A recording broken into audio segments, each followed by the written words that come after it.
todos, sejam bem-vindos à nossa casa, ao nosso lar. Hoje nós vamos falar de amor e sacrifício. O amor pode se tornar em sacrifício. E quais são os desafios do amor? A gente não vai citar todos, mas exemplificar alguns. Então, casos em que os filhos estão doentes ou incapacitados. Casos dos filhos desviados dos ensinamentos domésticos. Casos dos filhos criados sem parâmetros. Casos de parentes difíceis, pais, irmãos e familiares diretos e indiretos. Acontece que o amor é uma força divina e ela sempre nos leva adiante, nos estimula a progredir, a enfrentar e vencer esses desafios. Então, a primeira ferramenta que ele nos dá é aprender a doutrina espírita, para compreender a bondade de Deus em todas as coisas. Aprender a doutrina dos espíritos nos esclarece das oportunidades de elevação espiritual que nos são dadas por todas as leis de causa e efeito, por todas a perfeição das leis de Deus, e aí a gente compreende que Ele não pode estar querendo nos punir, nos castigar por aquilo que fazemos. E quando entendendo a lei de Deus, aprendemos a não culpá-lo pelos nossos sofrimentos e, pelo contrário, agradecer pelas oportunidades de reajuste. Quando a gente vai compreendendo as leis de Deus, a gente amplia o nosso entendimento das coisas que a gente está passando.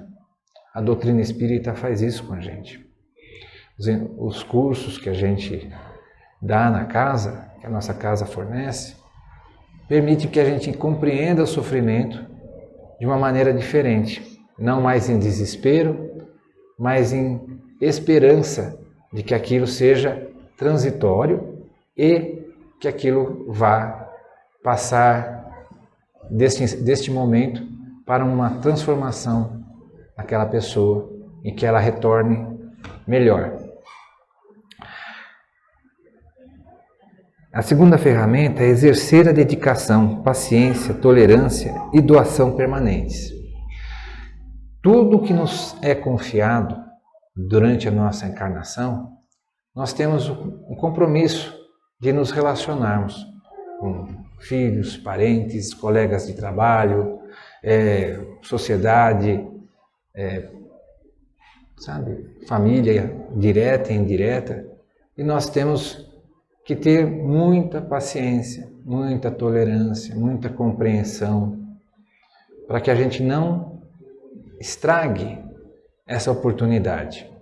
Porque muitas vezes nós temos oportunidades de vir em famílias em que um vem apoiando o outro, um vem ajudando o outro. Não quer dizer que não teve todo um sacrifício, todo um esforço para ser cuidado desde pequeno, como se fosse uma plantinha que você tem que orientar o crescimento, podar as imperfeições da estrutura, para que saia um pequeno bonsai, depois uma árvore vigorosa, firme, na direção correta.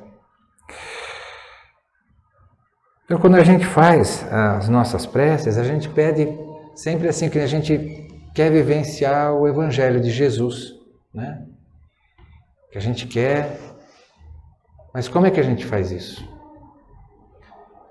É através dessas virtudes que eu falei, que são a paciência, a tolerância, a perseverança, a resiliência, a abnegação, que a gente exerce a caridade. A caridade é um conjunto dessas virtudes. Então, é através do esforço que nos acertamos com aqueles que nos perturbam certo? Muitas vezes infelicitam nossa vida e que estamos, nesta oportunidade, avançando nos conhecimentos do amor. Esse conhecimento é adquirido através do exercício constante dessas virtudes. Então, a paciência, para a gente conceituar bem, é a capacidade de suportar contrariedades, dissabores, infelicidades ou incômodos com calma e resignação. Quando a gente passa pelas coisas e atravessa aquilo sem se transtornar, sem entrar em desequilíbrio, a gente está tendo paciência. A tolerância é a aceitação daquilo que não se pode impedir ou mudar, e suportar as dores e admitir opiniões contrárias. A tolerância é a minha capacidade de compreender o próximo, compreender que também é um espírito que está em progresso, que está em evolução, certo? E que tem cada um o seu nível de entendimento. Não necessariamente não compreende as coisas como eu compreendo. Então, respeitar, tolerar as suas opiniões, concordando com elas ou não, compreendendo que eles têm direito a tê-las. A perseverança é a atitude de quem se esforça constantemente, de quem persiste, apesar dos obstáculos ou dos fracassos em fazer ou alcançar algo. Então, muita gente fala que isso é teimosia, mas é teimosia quando você está fazendo sabendo que está errando. É perseverança quando você está na esperança de que está agindo corretamente, de que você já tem conhecimento, né, moral e cultural de que aquilo é correto. E a resiliência é a capacidade de superar, de se recuperar de adversidades e de retornar ao estado anterior ao choque emocional. Então, eu sou abalado por opiniões, por ações, por gestos, por situações, e se eu fico num estado de choque permanente, né, e não consigo me desvencilhar daquilo, eu sofri uma deformação que não está retornando ao estado anterior, né? Eu traumatizei, como eu falo, né? Eu quebrei a resistência que estava tendo ali. Quando eu sou uma pessoa resiliente, que o Espiritismo torna as pessoas resilientes, torna capaz de, através da compreensão da doutrina, sofrer as dificuldades e voltar ao estado anterior, sabendo que tudo isso que a gente passa é transitório. A gente está aqui para aprender, está aqui para passar por aquilo, aprender com aquilo e seguir em frente, fazer novos amigos, se acertar com velhas desavenças. E nós voltamos não ao estado anterior de intriga, briga e desilusão, né? E de desespero, mas a um estado novo, né? Mas anterior, de que eu não estava com problemas com aquela pessoa, de que eu não estava com dificuldades com aquela pessoa, certo? Então, eu dou uma nova oportunidade, eu retornei e vou dar uma nova oportunidade para aquela pessoa, para que ela possa se acertar comigo, porque tudo é dois. Eu quero me acertar e o outro quer se acertar. Se só eu quero me acertar, eu continuo tendo a virtude da boa vontade. Mas se o outro não quer, não vai se acertar nessa oportunidade, mas vai ter a energia envolvida nisso daí que vai causar com que numa próxima oportunidade vai se acertar. E tem a abnegação, que é a renúncia espontânea do interesse próprio, da vontade, da conveniência em favor de outro. Quando eu quero que o outro tenha os benefícios e eu abro mão das minhas vantagens, das minhas oportunidades, às vezes, para que o outro possa ser beneficiado, possa ser recuperado. Então, nós podemos e devemos nos comprometer com um esforço constante de reaproximação e orientação dos filhos desviados dos ensinamentos do lar, dos valores corretos de moral e padrões de comportamento. Por mais que a gente, às vezes, dá as informações, muitas vezes, por contato com amigos, com colegas de trabalho que convidam para algumas coisas e as pessoas vão e acabam se envolvendo com situações que não são adequadas, por não querer destoar do grupo. É aquela história do Maria vai com as outras, né? Você é influenciado pelo grupo e você se submete à vontade do grupo e você faz coisas que estão em desacordo com aquilo que você aprendeu que não é o certo. Se os pais abandonam um filho a hora que descobre esse tipo de coisa, que está tendo ações inadequadas, seja se drogando, se promiscuindo sexualmente, o que vai acontecer? A pessoa não vai ter em quem se amparar. Então, um dos sacrifícios do amor é a gente estender a mão para aquele que está necessitado, aquele que a gente orientou a vida inteira e ele cometeu um equívoco. E eu, através daquilo que nós conversamos, daquelas virtudes, estender a mão, continuar ali. Olha, vamos reerguer, vamos mudar esse caminho, vamos alterar essa estrutura. Porque o máximo que a gente pode fazer é orientar, é tentar mostrar um caminho novo, é tentar fazer com que o outro alcance uma nova compreensão da vida. Se a gente, sendo espírita ou não, certo? Se aquele espírito que está ali, nosso filho, nosso irmão, nosso pai, nosso tio, né? Tia, esposa, que não quer compreender, não consegue compreender por causa das dificuldades, às vezes não desta vida, mas de outras vidas, das lembranças daquilo que a gente fez de errado em outras encarnações, às vezes as pessoas não querem compreender o que a gente fala. O que a gente pode fazer? Continuar estendendo a mão, continuar apoiando, não sustentando. Apoiando é estar presente para o momento em que a pessoa realmente precisa, você estender a mão e tentar reerguê-la. Para que ela se reerga, você dar a energia, a coragem, o suporte necessário para que ela se reerga. Nós não vamos salvar ninguém de nada.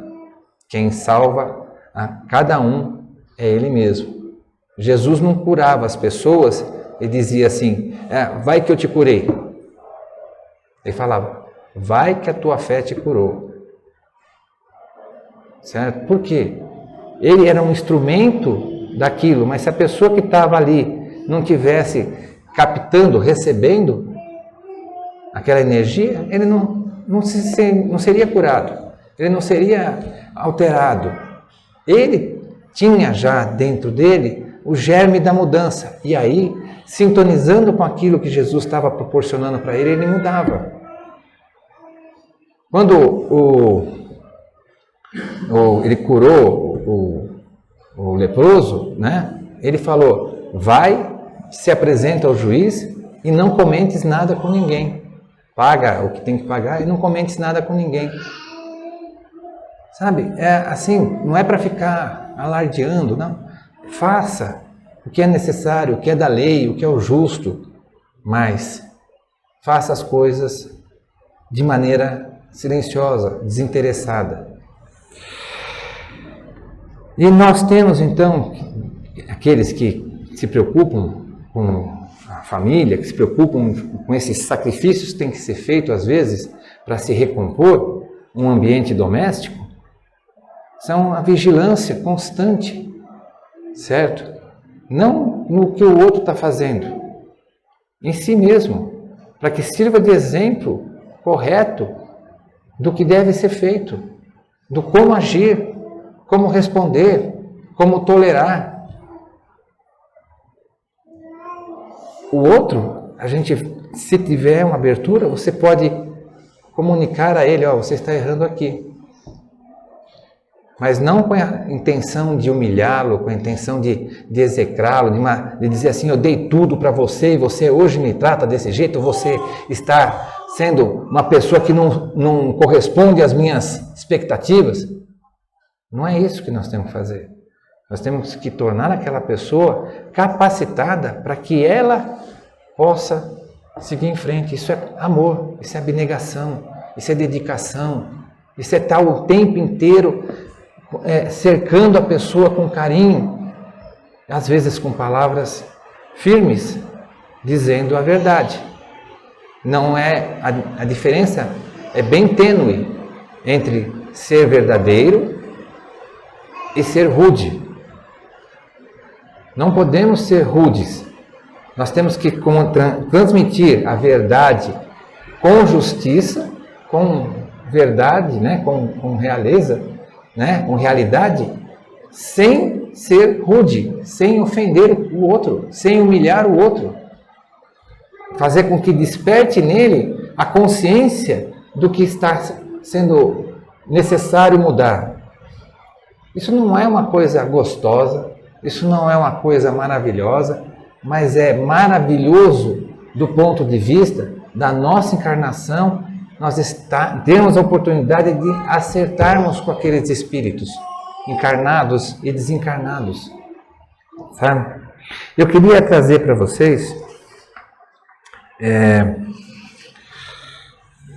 alguns exemplos de como que esse sacrifício pode se fazer, né? Primeiro caso, no livro Nosso Lar, a mãe do André Luiz, ela está vivendo num plano superior ao nosso lar. É um plano mais evoluído que o nosso lar. O nosso lar é no limite do umbral, certo? Ela está num plano acima, tanto que ela vem visitar o André de vez em quando. Aí uma hora ela vem e fala para ele, olha, seu pai está sofrendo muito lá no umbral. Ele está sendo perseguido pelas moças que ele desencaminhou nessa última e em outras oportunidades. Eu já conversei com ele, eu vou ajudá-lo. Estava comunicando para o André que ia ajudar o pai do André. Como? Ela ia voltar a reencarnar, e ele também. Eles iam voltar a casar e iam receber aquelas moças como filhas, para que eles pudessem reorientá-las moralmente, fazendo com que elas tivessem uma nova visão da vida, uma nova oportunidade de construir a felicidade. Então ela estava se sacrificando, porque ela já estava num plano que ela não tinha necessidade de fazer isso, e voltando para o quê? Para ajudar o marido e aquelas moças compromissadas com o marido, que passam a fazer parte da família espiritual dela. Segundo caso de sacrifício. Os sacrifícios nem sempre são voluntários. Os sacrifícios às vezes são impostos para a gente. Então tem um caso de uma mulher que ela é muito bonita e ela tem uma pessoa muito inteligente, e ela usa essas capacidades, essa sensualidade para manipular as outras pessoas, manipular as pessoas do trabalho, as pessoas do seu convívio, né?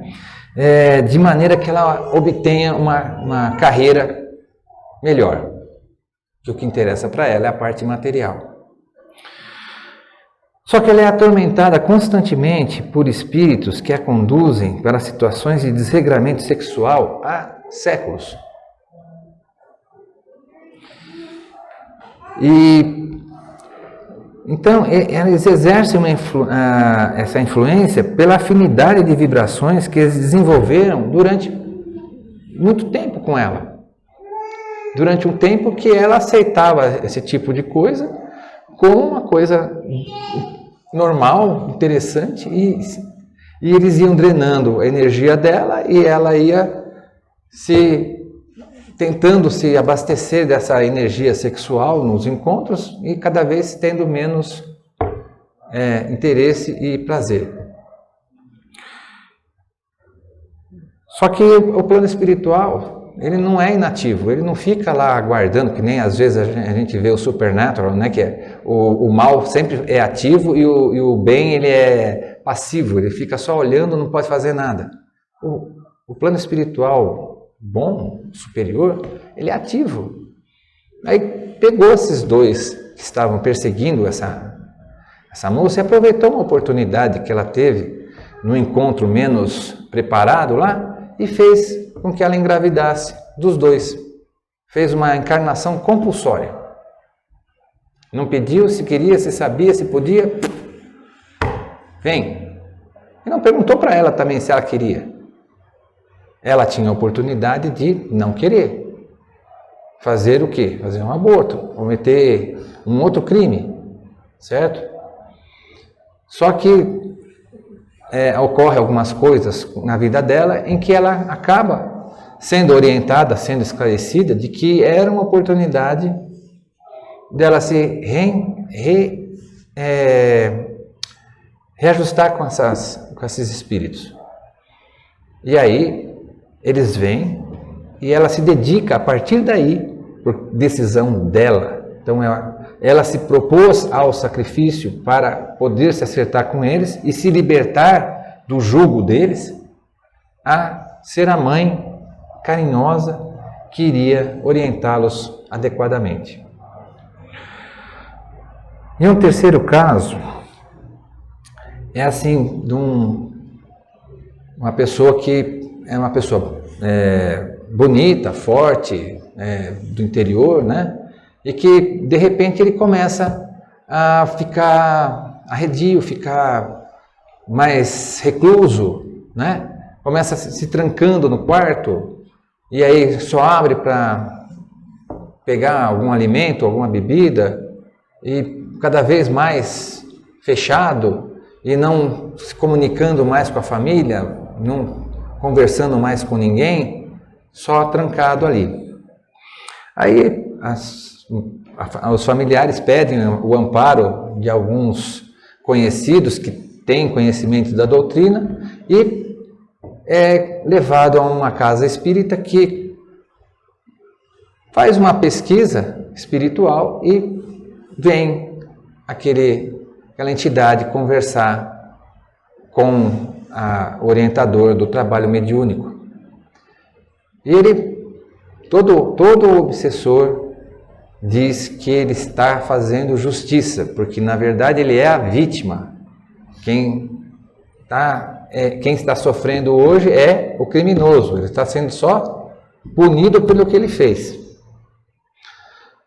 E ele fala que ele na verdade ele é o representante de uma longa fila de prejudicados por aquela pessoa, por aquele espírito encarnado hoje. E aí é conversado, é mostrado que isso está em desacordo com as leis de Deus, com os ensinamentos de Jesus. Pede-se que ele pense em Jesus, tal, e nada disso estava adiantando. Até que numa sessão comparece a mãe espiritual dessa pessoa, esse espírito perseguidor, e ele a reconhece. E a reconhecendo, ele se desestrutura emocionalmente daquela raiva, aquele ódio, né? Ele se desestrutura porque ele reconhece a mãe amorosa que tratava bem dele. E ele é movido, né, por uma energia de amor que o envolve e faz com que ele adormeça e possa ser atendido. Essa mãe estava procurando uma oportunidade de socorrer esse filho por séculos e nunca tinha tido a oportunidade de alcançá-lo. E quando ele foi removido, a pedra que se apoiava toda aquela estrutura de obsessores, os outros acabaram indo junto, acabaram sendo levados junto, foram todos socorridos. Algum tempo depois ele volta e junto com a mãe e fala: olha, eu agradeço vocês pelo que vocês fizeram e agora eu estou preparando a minha reencarnação, minha mãe vai voltar comigo. Então, mais uma vez, o amor se faz presente no sacrifício dessa mãe, voltando para resgatar esse filho que ficou séculos perdido, que ficou séculos sem avançar espiritualmente e que vem com as suas dificuldades normais devido às suas escolhas. Mas ela vem para apoiar, para despertar novos caminhos, novas emoções, certo? Novas oportunidades de vida. Então, para encerrar, a gente tem sempre que entender que o amor que a gente tem que exercê-lo através da caridade. E a gente exerce a caridade através dessas virtudes, da paciência, da tolerância, da resiliência, da abnegação, certo? Então a gente exercer essas virtudes no nosso dia a dia, com todos. E aí a partir cada dia que a gente vai fazendo, vai se tornando menos sacrificial para nós, como um exercício que a gente vai fazendo, vai se tornando mais natural e depende dos outros a gente se acertar com eles. Depende da boa vontade de cada um. Mas o plano espiritual, Deus, sempre vai reconhecer o seu esforço, a sua intenção de buscar, através do amor, resolver esses problemas, essas dificuldades. Então, fiquem com Deus.